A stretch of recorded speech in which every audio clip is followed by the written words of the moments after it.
Welcome to Cartoonist Kayfabe. My name is Ed Piskor. I'm Jim Rugg. Comic publisher, guilty of plagiarism, subject of today's conversation. But first, got to let you guys know that we do have a Patreon, and our biggest supporters are A, watching us right this very minute, and B, they're getting all the videos before anybody else, completely mitigating the kayfabe effect. So the Patreon pays for itself. If there's a book we talk about that you want, that becomes very expensive on the aftermarket. But the videos are brought to you by the books that we make, and you're looking at a bunch of them right here. I have Red Room Crypto Killers issue 1 is going to be serialized, is going to be solicited to your comic shop right at this very moment. Going to be coming out in May. And 2 trade paperbacks of Red Room are out there right now. 10-year anniversary of Hip Hop Family Tree, scoop up those books. 3 volumes of X-Men Grand Design. Jimmy has forthcoming Hulk Grand Design trade paperback in that Treasury Edition format. Street Angel Deadliest Girl Alive collection of all of his Image Street Angel comics, as well as Street Angel Princess of Poverty is forthcoming. Plain Jane's is out there, and a whole bunch of other stuff coming to you in the future.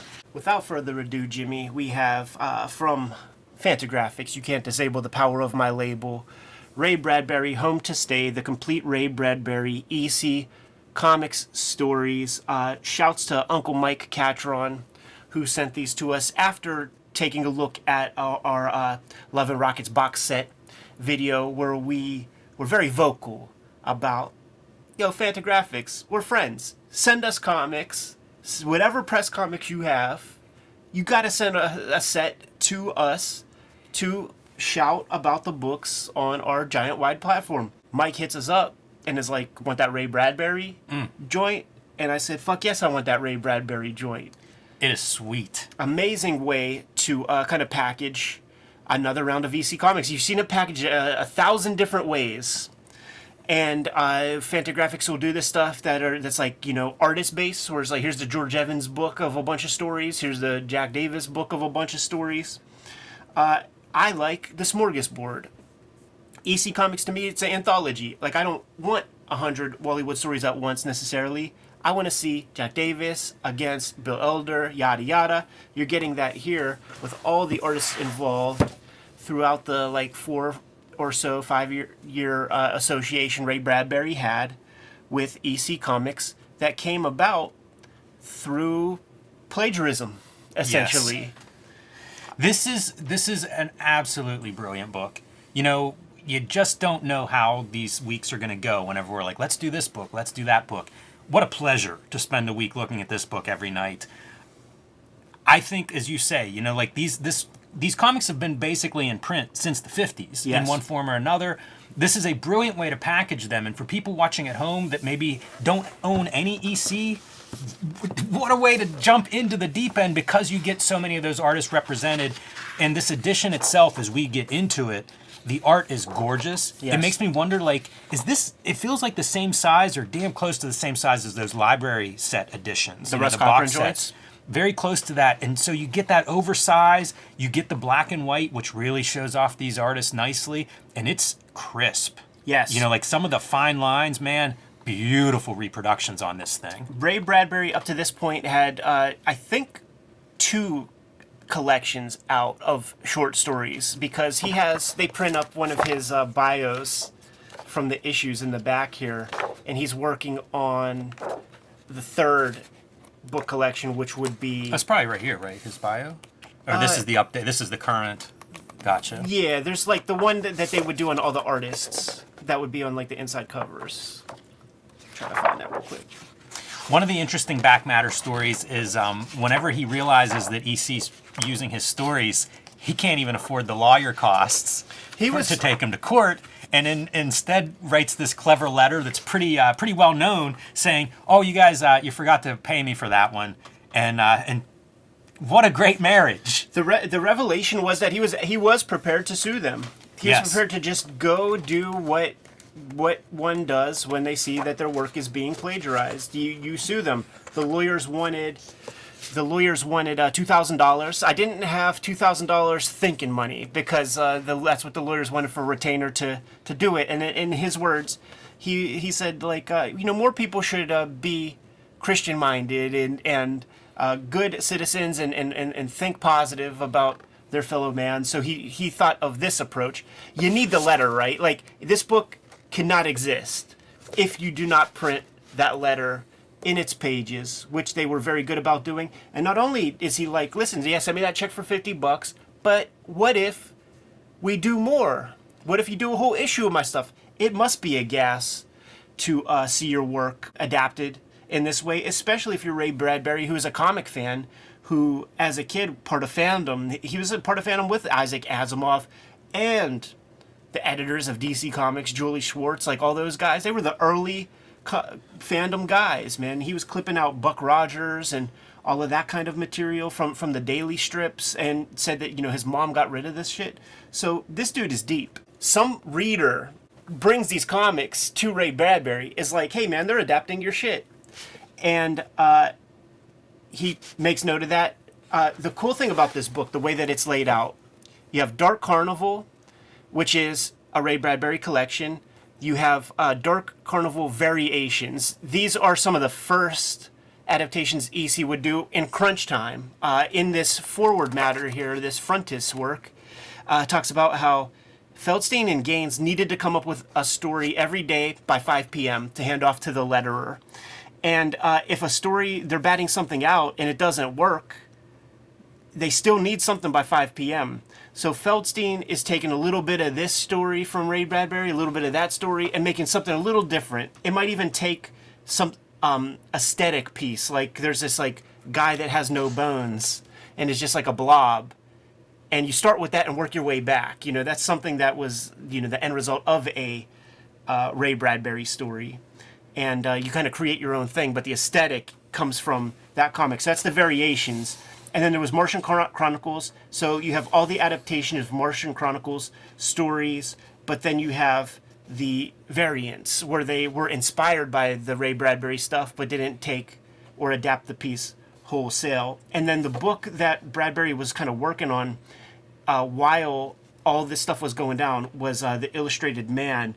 And it was probably collecting short stories that would have been published in like Collier's magazine and various other places. So the stories were out in the wild, and they were able to play around and adapt those works. But you see how it's all laid out here. It's not linear in terms of publication date or anything. It's more about Ray Bradbury's bibliography than anything else. They do a great job, though, with the meta information of like what issues this appeared in, what year it appeared. I like all that stuff, and there's so many reprints at this point in my collection that don't do that. Yeah. And I'll be digging around being like, well, when was this story done? And it's so frustrating when that info is not there. It's true. They do a great job cataloging all of that here. Yeah. I mean, Fantagraphics, it has become a proper book publisher at this point. And I feel like this book is an evidence of that. Like, this is going to sell to a different audience than those other EC books that they have done. And they've made a very, like, this is the final statement kind of package. Not too long ago, I found a video on YouTube that probably anybody could find if it's still up there, where there's interviews with all the people from EC Comics who are still alive. It starts off with Marie Severin talking. Then it goes through Al Williamson, Feldstein, Jack Davis, lots of people. And on that channel is like a 1-hour video with Ray Bradbury, chilling with Al Feldstein, looking through old comics and artwork. So like that's a good companion video to watch after you see this one. But Bradbury, being a part of fandom in the early days, the reason why we probably still get to go to San Diego Comic-Con is because his speaking fee was quite expensive, and those dudes like Shel Dorf and the original sort of stewards of San Diego Comic-Con did not have that money to burn to get him to show up. So Bradbury proposed, if you make your consortium a nonprofit organization, I will forego my speaking fee to show up there, but you got to give your the profits to charity or whatever, feed the rest of the business. When you create a nonprofit, you have to have a charter, and you have to abide by that charter. So San Diego Comic-Con is stuck with us now, the comic people. Like, if that charter was not created, don't think for a second that they wouldn't get some new Loot Crate kind of company to take up Fantagraphics table, and Penthouse Magazine to take up Top Shelf's booth or something like that. We still get to be a little cancer on that huge monster because of the finagling that was done in the 70s to get Ray Bradbury to show up to your convention. And him being a friend of Ray Harryhausen, who's also a fanboy, you get to get him also. All that stuff is talked about in this front matter here. Which I love that content. Great context. Great context for the stories that you're about to read. It gives you a complete picture of the stuff you're about to see. And another hallmark that they talk about here is like Wally Wood becomes Wally Wood by way of the stories that are adapted here. And I think that's an interesting thesis. You know, like I have to think about that a little bit. It certainly was the sci-fi books that people think of first when you think of Wally Wood, probably. But never really heard it put that way. Crisp black and white.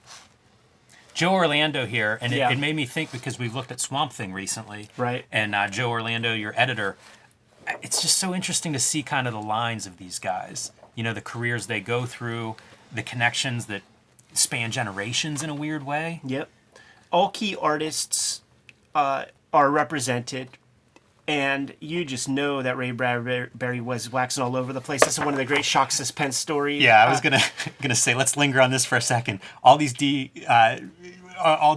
corpses with their heads cut off, but also they're all obscured in some way, so you don't see the most grisly part of this image. Yeah, that's a hard image to compose, man. For sure it is. But how comical does it look in a lot of ways? Like these are in horror comics that are known for being like going too far, over the top, and yet a lot of restraint on this full page splash. It's still the 50s. And I wonder, man, is there another EC comic that ends on a full page splash? That's a rarity. It is a rarity. Absolutely, man.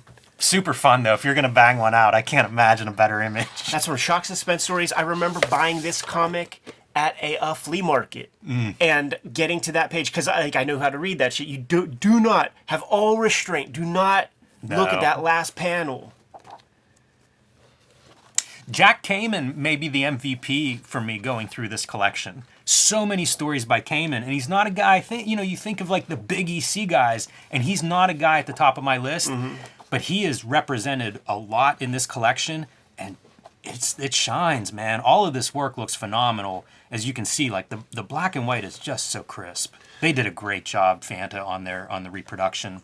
I don't know how this stuff works at this time period now, like how people are getting films to shoot from, whatever. I think, but this is just really beautifully I'm quite reproduced. sure they just scan in the black and white Russ Cochrans at this Wow. point, because that's how. Put it this way, that's how they get the Carl Barks stuff. They have all the big blue books, slipcases, and that's how they scan that stuff. So I'm imagining they just use that. Those are very high fidelity. The premium that you were paying for those comics were because they were, making sure there wasn't much bleed. When you have Williamson showing up, man, like that's a hard contender. Yeah, in and MVPs. Right, and that's some of the stuff that really I think you show off kind of the reproduction, because he has some of these lines that are just so fine and yet perfectly crisp. Yeah, I like it Really on the great. gloss, man. I like it on the glossy paper. Yeah, I do too. I was reading this, reading this in bed in the evenings, so I have my reading light hitting it, and sometimes that can be a real problem on gloss. I don't know what's up with this. It's almost a satin finish on top of it. Yeah. It doesn't have that high gloss that I normally think of as gloss, coated paper, but yeah, I think this may be a satin finish on the very top of it. And, Oh, my goodness. Boy, does it shine. This is one of those pieces Classic. that I got at a flea market when I was a kid too. It would be these things that I would get. Like I bought this directly off of the newsstand at Shop and Save in 1991. I'm born in 82. I cite this comic as like such a revelation to me about like broadening my comics horizons. You see how they would treat the official adaptations by putting Ray Bradbury's name on that cover very big. Everything about this comic fucking freaked me out. You see how floppy it is because it's so freaking well read. And the story that's in this guy is the Black Ferris. And Jimmy, I believed this shit, man. I was a little brunette boy. I had a little blonde friend, and I showed him this comic, and I'm like, dude, I think this is us. I think it's our job. Monster Squad and Little Monsters and shit was out then.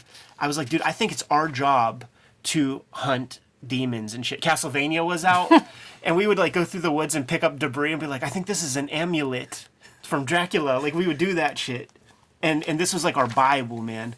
But this is the Ray Bradbury story, and from this issue, ghastly ass image right there. Yeah. But it was very wise what Cochran did, because these would be 64-page comics coming out with pretty reliable frequency, man. 3 in a month. Pretty sharp. You start them off with a tried and true horror story. Of course. And then, because it's 64 pages, Cochran's putting his favorite shit in there. Very often you get into sci-fis, but you'll get a shock suspense stories in the back half. You'll get a crime suspense story in the back half. And this is the stuff where I'm like, I'll never get to draw comics. If this is what you have to do to be a successful comic artist, ain't gonna happen. I don't have those tools. I recognize that in like 4th grade. One of those great ones too, man, where it's the quickie stories inside the offices of EC, where it's Gaines and Feldstein meeting a guy who's an enterprising new cartoonist, and he sucks or whatever. And it's one of those stories too where it's like 2 short stories in one. Yeah, I've never seen that story, I don't think. Yeah. Makes me really curious. Yeah, it's a good one, man. But I digress. Speaking of crime suspense stories, right? I think that was my first box set of the EC stuff because I love Johnny Craig so much. That's the thing too, is like it's so hard to categorize or to rank these artists, because the other MVP in this collection for me is Jack Davis, which is going to be an MVP anytime he appears, but he's in here quite a bit. And of course, I love, Kriegstein's my guy. I think this is the only Kriegstein story in this collection. Yeah. Which is a bummer.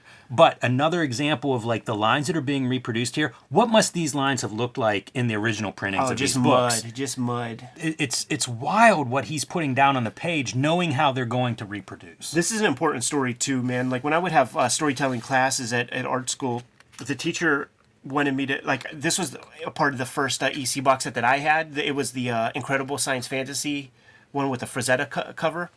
And he knew that I had that. He's like, dude, bring that in because I got this whole spiel. I want to go on the strength of this.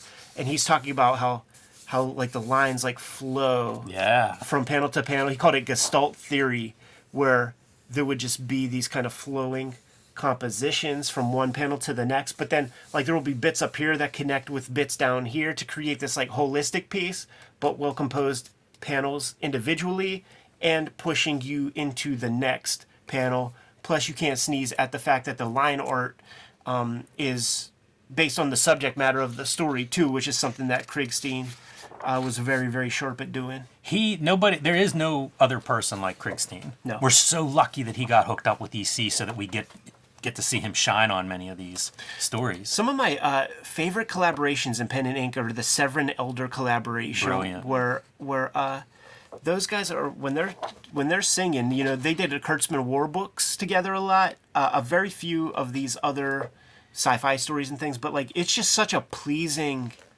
line. I love whenever guys who are known for one genre will come and do something else. Yeah. And that, flipping through and calling attention to them, there you go, man. Yeah. Your memory is on display. But it really points to what a great collection this is, because you get representation from basically everybody. It's true. So you could see like what Jimmy's talking about with the fidelity. Like you got these like little thin lines here. Like look how that stuff, like, okay, this dry brush, it just becomes a pool of black when it's in its final printed iteration. Yeah, dot gain in the printing game is what that would be called. And in these like newsprint, there's a lot of dot gain. Yeah. That's your ink bleeding out once it hits the paper and gets absorbed, like a paper towel. Such a funny thing where you got to get a little naked boy outside. Strategic kayfabe leaves. Similar problem to how do you show decapitated corpses without showing that gaping neck wound. Look at this kind of like, oh man, like the lighting effects there. And this is Kamen. Oh yeah. Everybody there could do top-notch work. Like if this was a single creator or in a typical golden age book where you get 5 or 6 strips, all the EC dudes would be the ones that would stand out. Like you buy these books for one artist of this caliber. Right. This is a classic one, man. I think in the Peter Cushing 1970s Tales from the Crypt movie, I think this is one of the adaptations that's in there. It definitely was adapted on the TV show, where Blind Alley, a blind man gets fucked over. So then you got, the bad guy gets a sea of blind people, push him into a little corridor that has no light to it. Speaking of lighting, man, look at that, even on the fingers. We're going to need a rabid dog or a dog that's very, very hungry to come running through this guy running in between, where the insulation is in the house, razor blades sticking out of all the wood. So now there's this ravenous dog chasing him through the razor blade walls. Those are some sick fucks, man. Yeah, and then some idiot turned out the lights. Yeah. It's brutal. That's a great imagery for a kid. Yeah, totally. For a young reader. So in the inside front covers of EC books, they really trumpeted their artists. Mm-hmm. It was really the first publisher to do so, man, to call attention to their artists, let them sign their works in their own distinctive ways. And they all had very elaborate signatures. Makes you wonder, was that Gaines' show off? Because they all had elaborate signatures. Something that Gaines took heat from other publishers for. I believe it. I could imagine a little NWA wannabe collusion where hey man, you want to make stars out of these guys? So very cool that Ray Bradbury gets his, and you see he was just a kid at this time, man. 33 years old, something like that. Had two collections out, and working on the Illustrated Man, or no, the Golden Apples of the Sun is the one that's going to be coming out from Doubleday sooner than later. By the time of this piece. Got a little afterword by Ray Bradbury, which I think is a transcript of a conversation, at the very first San Diego Comic-Con. That's what we're looking at here, a transcription from that. They would do those little magazine pieces. You can listen to the actual missive from Ray Bradbury himself at this website, comicconmemories.com. There's the letter. And then talking about Ray Bradbury's fandom in the end here. Wasn't sure what to pull from that correspondence page that's included. Yeah.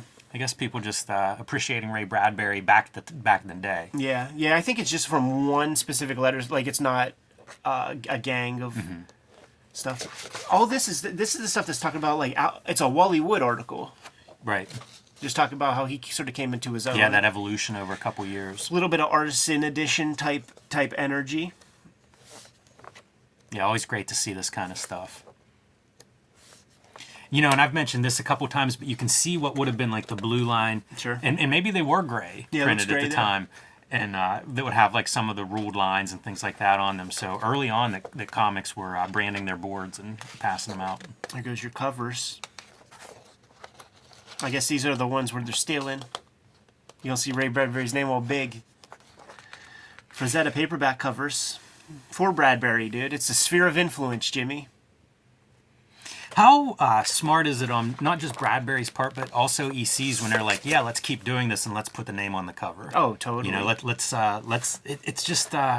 Bill it's Gates what you ain't want no to dummy. see the solution. Yeah, but so frequently that's not how these things would be handled, right? Yeah, listen, Bradbury, the only reason he didn't sue is he didn't want to spend the money.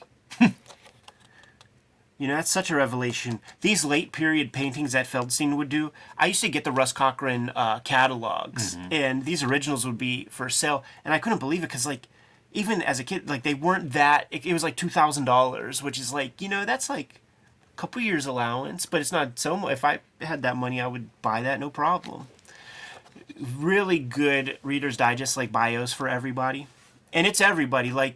Fanta is legit, man. So you're getting Roy Krenkel bios, even though his name ain't nowhere on the printed comic.